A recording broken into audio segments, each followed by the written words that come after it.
qui va impacter très clairement nos économies et l'équilibre de certaines filières et de nos marchés. Et donc, au total, on le voit bien, c'est une ampleur qui est en tout cas inédite. Mais ce sur quoi je veux insister au début de cette réunion, c'est que l'ampleur et le caractère négatif est avant tout pour l'économie américaine. Et une chose est sûre, avec les décisions de cette nuit, l'économie américaine et les Américains, qu'il s'agisse des entreprises ou des citoyens, sortiront plus faibles qu'hier et plus pauvres. Et je pense qu'il faut le marteler. Et il faut le marteler, et nous, il faut tenir, je vais y revenir, parce que ces décisions, elles ne sont pas soutenables pour l'économie américaine elle-même. L'impact sur l'économie américaine est immédiat, là où il va mettre plusieurs années à être tangible dans les économies européennes, et surtout, il est bien plus massif. Selon les premières analyses, autour de 2 points de PIB. Et donc, on voit bien que ça n'est pas soutenable si nous savons nous organiser, c'est-à-dire être à la fois réactifs, unis et organisés. C'est au fond cela dont il s'agit. Vous avez compris, l'Union européenne va perdre au moins 2% de son PIB. Au moins 2%. 2 points de son PIB. Va perdre ça. Donc, Macron dit ici que les conséquences seront pour les citoyens américains et les Américains d'abord. Avant tout le monde, et que c'est les Américains qui vont devenir plus pauvres. Qui vont en sortir plus pauvres. Et je dirais plus misérables. Voilà ce que Macron dit concernant les taxes de douane que Trump a appliquées sur l'Union européenne. Quant à la Chine a très rapidement riposté. Par mesure de réciprocité, la Chine a appliqué 34% sur les États-Unis d'Amérique. Tout produit venant des États-Unis d'Amérique en direction de la Chine s'est vu appliquer 34% par réciprocité. En Libye, jusqu'en le 5, l'Union européenne n'a pas encore pu prendre de mesures de réciprocité. Est-ce que vous comprenez ça? Est-ce que vous comprenez ça? Bon, une organisation, je dis, oui, une organisation supracontinentale qui est souveraine.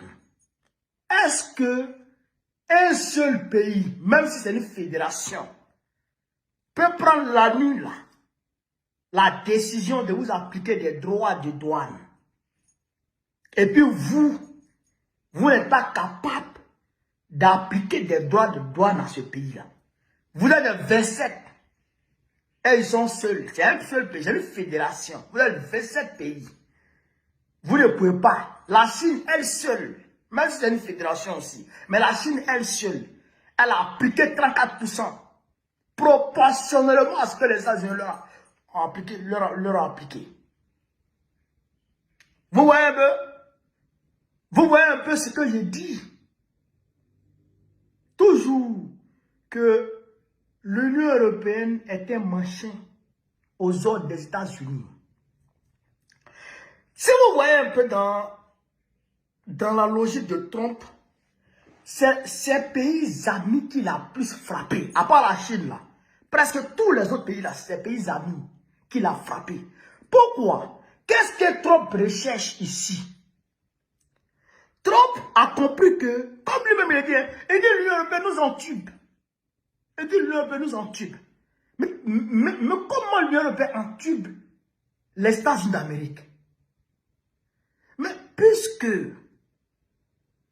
les États-Unis d'Amérique, du haut de leur abondance économique, après la Deuxième Guerre mondiale, ils régnaient en maître tout seuls face à la Russie qui se défendait, face à l'Union soviétique qui se défendait. Donc, ils ont mis sur leur dos, je dirais, la misère de tous les pays autour de la Russie. Vous comprenez ça? Ils ont pris l'Allemagne, l'Angleterre, la France. C'est les États-Unis, c'est grâce aux États-Unis que la France, la Chine et l'Angleterre ont eu droit de veto. grâce aux États-Unis. Et celui qui avait le droit de veto hier, qui siégeait au Conseil de sécurité des Nations Unies comme membre permanent, c'était Chiang Kai-shek de Taïwan, qui avait fui quand Mao l'avait pourchassé après la Deuxième Guerre mondiale pour aller s'installer à Taïwan. C'est lui qui siégeait au Conseil de sécurité. Et la France a eu aussi, dans cette même veine, un droit de veto, et l'Angleterre avait légitimement, l'Angleterre c'était légitime, puisque l'Angleterre faisait partie des gagnants de la Deuxième Guerre mondiale. Mais la France et la Chine, c'était un arrangement des États-Unis pour peser au niveau de la table de négociation parmi les membres permanents vis-à-vis de la Chine. Vous comprenez? Et donc c'est dans cette même perspective que les États-Unis ont commencé à en financer tous les pays de l'Europe de l'Ouest. Comprenez? Avec le mur de Berlin, tous ceux qui étaient à l'Ouest, les États-Unis les ont pris en compte. Et tous, ils ont financé leur reconstruction économique. Ils ont tout financé avec le plan Marshall.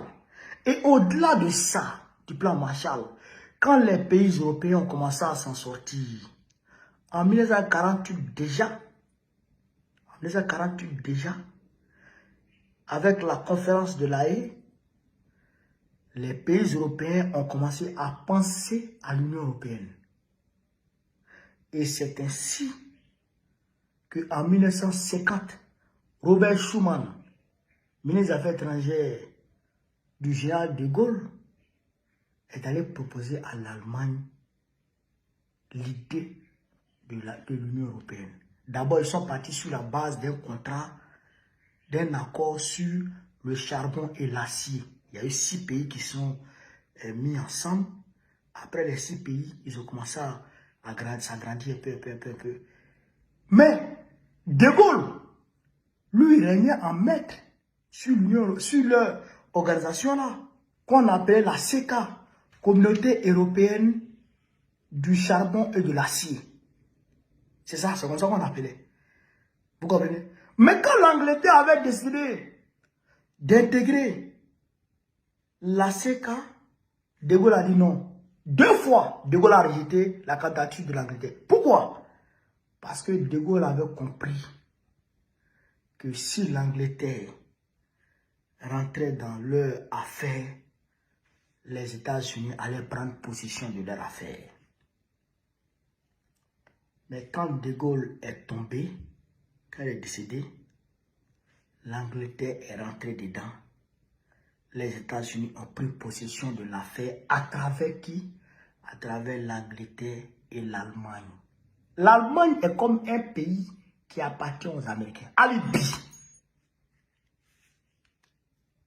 Les Américains ont 13 bases militaires en Allemagne avec plus de 34 000 soldats. 13 bases militaires avec plus de 34 000 soldats américains permanemment installés en Allemagne. Donc, les Américains ont pris possession de qui? De l'Allemagne, de l'Union européenne à travers l'Allemagne et l'Angleterre et d'autres. Ce n'est même pas les Américains seuls. Tous les lobbies du monde, le monde capitaliste, les capitalistes du monde ont pris possession de l'Union européenne. Parce que hier, De Gaulle régnait en maître. Parce que lui, il voulait constituer un bloc fort par rapport aux États-Unis et à la Russie. Parce que De Gaulle là, vrai là, c'est vrai que le gars c'est un war, mais c'était un souverainiste, hein. Attention. De Gaulle ne voulait pas. Il allait prendre son nord aux États-Unis. Quand Nixon a décroché le dollar sur l'or pour accrocher ça comment on appelle ça, au pétrole qu'on appelait pétrodollar maintenant, il est parti prendre son or. Donc lui, il régnait en souverain. Donc quand De Gaulle est décédé là, les Américains sont venus, les lobbies sont venus, le monde capitaliste est venu prendre position de l'Union européenne. Vous comprenez? Donc, quand vous voyez les extrémistes, les gens de l'extrême droite dire qu'ils vont quitter l'Union européenne, quittent l'Union européenne là. C'est pas pour rien. C'est parce que l'Union européenne n'a plus de souveraineté. L'Union européenne maintenant appartient aux capitalistes. L'Union européenne appartient aux États-Unis.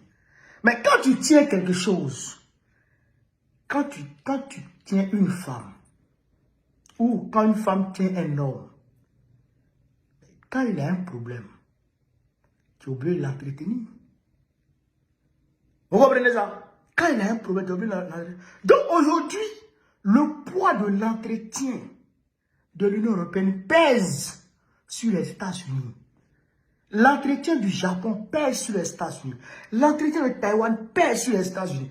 Donc, tous ces amis-là, tous les amis des Américains, là, leur entretien pèse sur eux. C'est pourquoi Trump, il veut finir avec tout ça. Il veut se désolidariser de tous ses amis-là pour vivre, on va dire, bon, je ne dirais pas en autarcie, mais pour vivre un peu en isolement vis-à-vis de ses amis. Pour pouvoir se reconcentrer sur lui-même, travailler lui-même, penser à ses citoyens.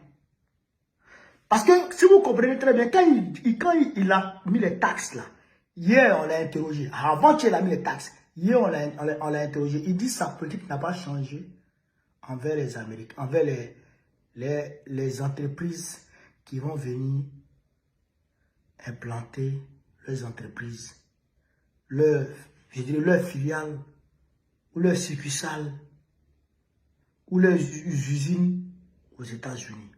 Tous ceux qui vont venir s'implanter aux États-Unis, presque il ne va pas leur appliquer le droit de douane.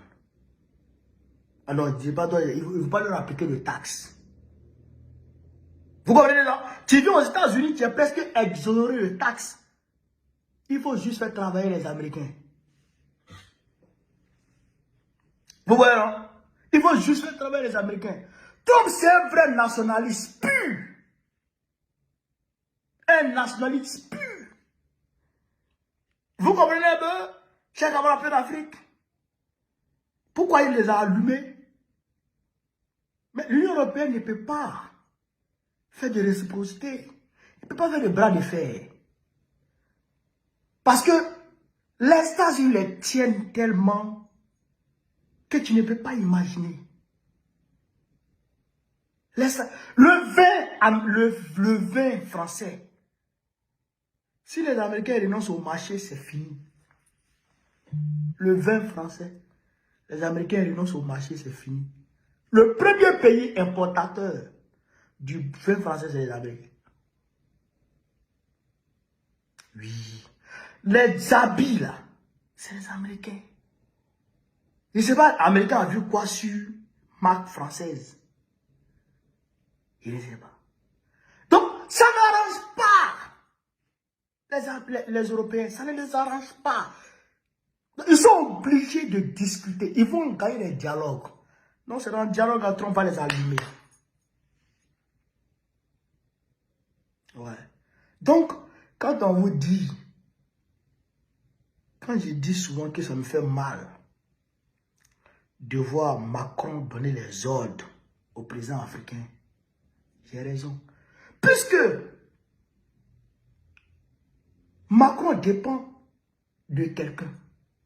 Ce quelqu'un-là dépend de quelqu'un.